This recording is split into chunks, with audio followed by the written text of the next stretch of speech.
obviously selling so many on your own, it's a hard graft. Like how you come about that, you can tell people now that obviously aspiring musicians, they want to know the work that goes into selling so much independently. Just give them a little example. Well, I'll say that if you're thinking about, you know, starting off in rap, starting off in music, don't do it. I'm serious, don't do it. No. It's a lot of hard work. It's not even a joke. Like, because labels these days, they're not really interested in just signing up Joe Bloggs who's got a ting, he sounds alright, you know, might need a bit of work and whatnot. That's too much, because there's not a lot of money, not a lot of people are buying stuff these days. There's a lot of downloads and whatnot. So you need somebody who's there and who's put the work in. Yeah.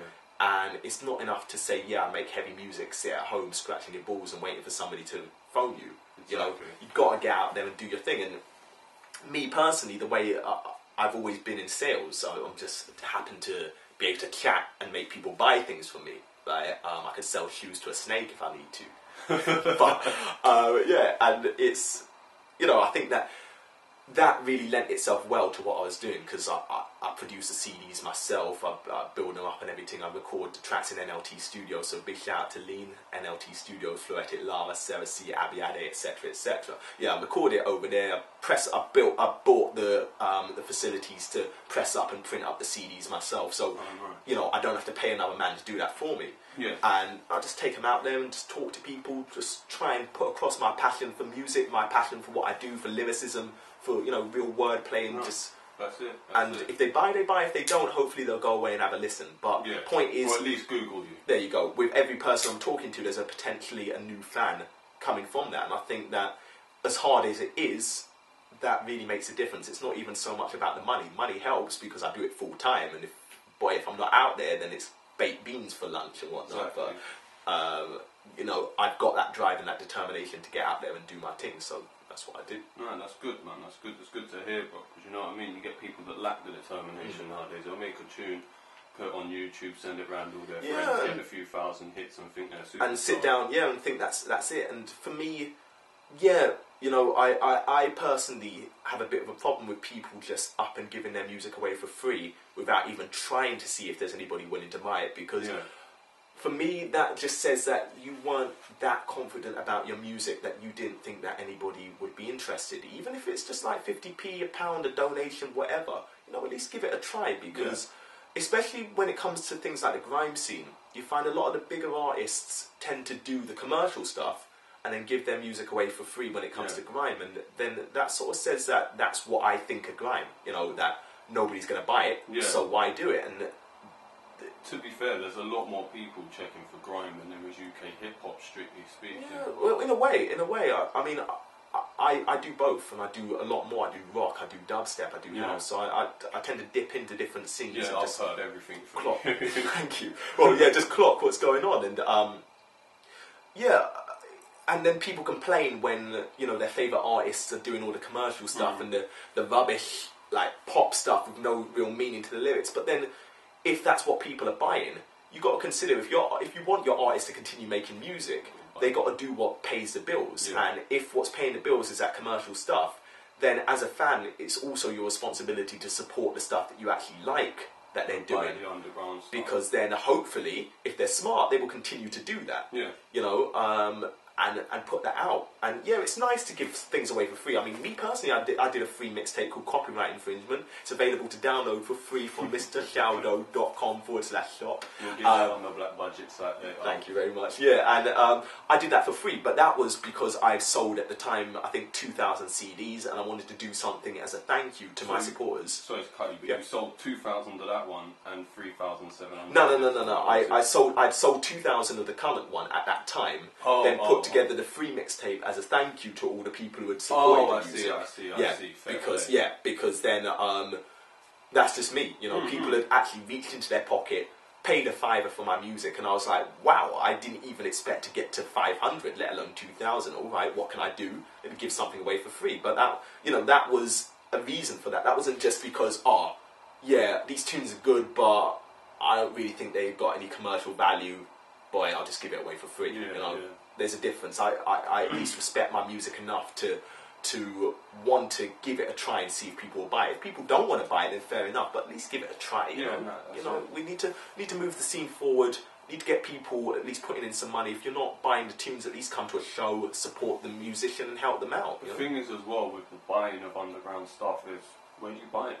Do you know what I mean? Shops don't sell underground music. It's not like, for example, in America, do you know what I mean? You go to any music shop, you'll find that local area's artists in the store.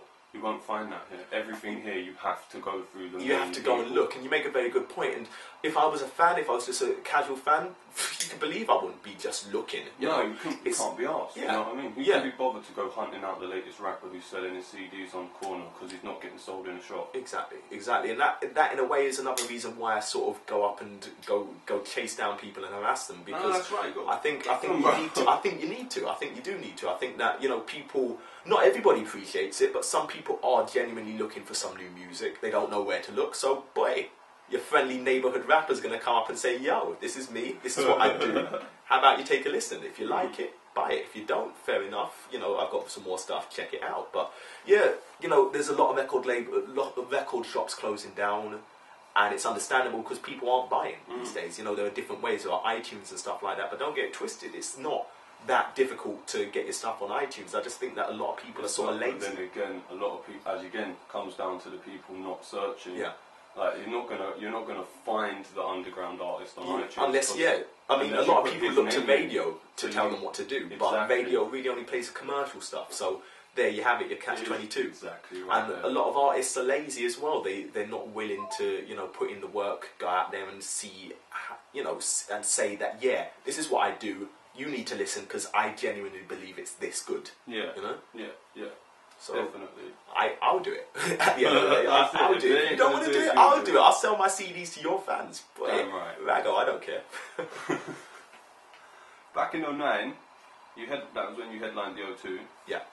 It was with your group NLT, as you mentioned them already, Lean and Celicy, yeah. It was at the time. It was me and Lean. That was the O2 Academy in Oxford, and the way that just came about was I had a couple of record labels looking at the time, and they wanted to see me live. So I was like, well, boy, what can I do? Gave a contact that I had a call. He said, why don't you headline? And came from there, and I really enjoyed it. It did, we got a lot of people through the door, considering I'm an independent artist. I got to big up the other groups that played as well, which was Baby Gravy, Meet Me at Midnight, and Desert Storm as well.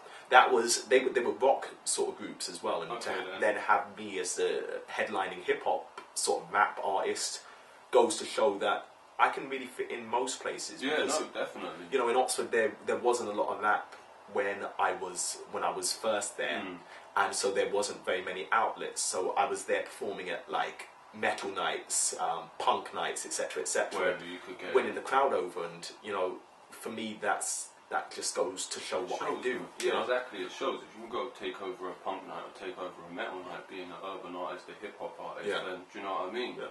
It shows. And it still continues to this day. I did a little performance in Northampton at sort of like a spoken word jazz club, and brought in hip hop, grime, dubstep, and had people dancing along, even though that wasn't really their music. And I think that is more about the performer, stretching to a wider audience. Yeah. That's what it's all about. Another thing I see on your biography is that you and your group NLT, you went on a tour. So that was completely self-funded by what you earned on the tour. Yeah. We called it the Freestyle Survival Tour, and I can't really take credit for coming up with the name. That was Celicy, who basically said, yo, let's just go to Scotland and see if we can make it back down to London, like, just by performing and selling CDs. So we was like, okay, let's do it. So we got kidnapped by him, drove all the way up from London to Scotland, started in Edinburgh. Did you start with a little budget, or did you just go there? We just filled the tank with petrol, and that was it. Left wallets at home, cards at home, everything, and went up there. We stayed with a guy, Capital 1212. And it was good.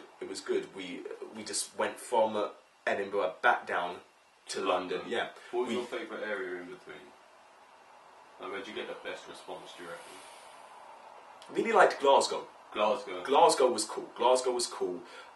Also, I like Newcastle, but that was for different reasons. Newcastle was Newcastle. The nightlife in Newcastle is a next thing. That was crazy. There was like young women walking around in very short skirts, and it was very cold, and I had to just give them one time salute because that was dedication, you know.